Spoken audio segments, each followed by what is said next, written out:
سورہ الرحمن میں اللہ تعالیٰ کا ارشاد گرامی ہے، کلو من علیہ فان، ایوری مین اینڈ میٹر، جو کچھ تخلیق ہوا وہ پیرشبل ہے، نہیں رہے گا ایک دن.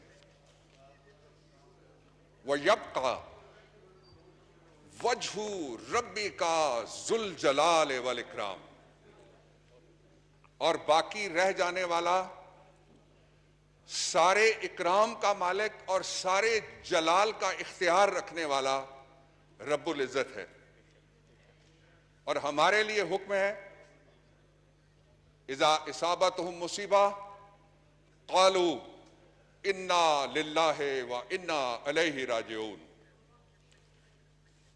کہ جب کوئی مصیبت آئے، اور موت سب سے بڑی مصیبت ہے، سب سے بڑی حقیقت ہے، برحق ہے، تو کہو کہ ہم یہ مصیبت بھی اللہ کی طرف سے ہے، ہم اسی کی طرف سے آئے ہیں اور اسی کی طرف لوٹ کر جانے والے ہیں.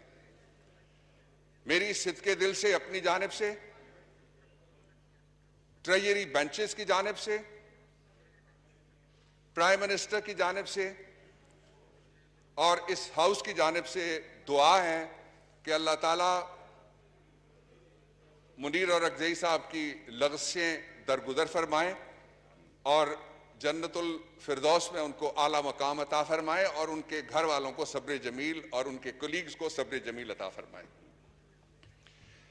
میرا ان کے ساتھ کام کرنے کا ایکسپیرینس کافی لمبا تھا. 3 میں آپ سے شیئر کرنا چاہتا ہوں. یادیں ابھی بات کی جا رہی تھی کہ بہت اچھی یادیں وہ چھوڑ کے گئے. ایک وہ وقت تھا جب جو امریکہ کی فورن سیکرٹری تھی، انہوں نے کہا کہ پاکستان کا دارالخلافہ صرف 50 کلومیٹر دور رہ گیا. اس وقت ہم نے اس پارلیمنٹ نے ایک فیصلہ کیا، اس ہاؤس میں ایک فیصلہ کیا، ملک کے تمام اداروں کو پوری رات یہاں کھڑے کر کے ہاؤس کو کمیٹی ڈکلیئر کر کے ہم نے ان سے بریفنگ لی. اس دوران میں نے جو ان سے گفتگو کی، میرے پاس یہی پورٹ فولیو تھا in addition to law and justice. تو میں 2 باتوں پہ بہت خوشگوار حیرانی کا مجھے مظاہرہ کرنا پڑا اور میں نے ہر جگہ کیا، اس کا اظہار کیا.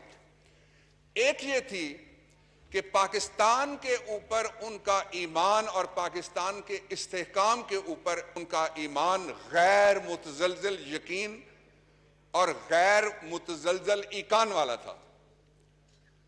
دوسرا، یہاں بہت اچھی بات کی ابھی خواجہ صاحب نے کہ ٹریڈیشنز سے پارلیمنٹ چلتی ہیں.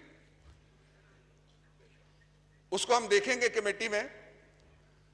میں 2 اس میں سے لیڈز آپ کے سامنے رکھنا چاہتا ہوں ہاؤس کے سامنے. پہلا یہ ہے کہ دنیا کی ساری پارلیمنٹس کی سب سے بڑی ٹریڈیشن ہے لابنگ، اور لابنگ کے دوران انتہائی مشکل وقت تھا کہ فاٹا کا کوئی آدمی کھڑا ہو کے اس وقت کے حالات میں وہاں جن کا قبضہ تھا ان کے خلاف وہ بات کرے اور ووٹ کرے. منیر نے ایسا کیا. ان کو میں خراج تحسین پیش کرنا چاہتا ہوں پاکستان کی طرف سے. اور تیسری بات، اس وقت اس ہاؤس کو یہ بہت ضروری ہے، اس پہ رسول محترم صلی اللہ علیہ وسلم کا ارشاد گرامی حدیث شریف ہے. ایک طویل حدیث شریف کا ایک نقطہ اس سے متعلقہ ہے، وہ انا لجسدک علیک حقا، your body has the right upon you, we have to give this right to the body.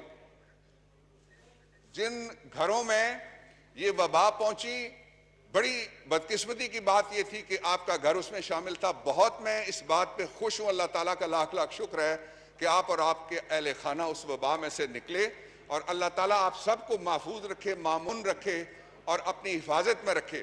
میں صرف یہ کہنا چاہتا ہوں کہ دنیا کے اندر جو پارلیمان اس وقت جس ٹریڈیشن کے طریقے کے اوپر چل رہے ہیں، اس طریقے سے ہمیں پارلیمنٹ چلانے سے بالکل بھی کوئی تعرض نہیں ہونا چاہیے. اینڈ I'll bear out راجہ پرویز اشرف صاحب کہ جو سوشل ڈسٹینسنگ اس وقت جس کے مناظر ہم سارے یہاں دکھا رہے ہیں، دیکھ نہیں رہے، تو جب ہم کہتے ہیں عربی میں جس طرح کہا جاتا ہے نا کہ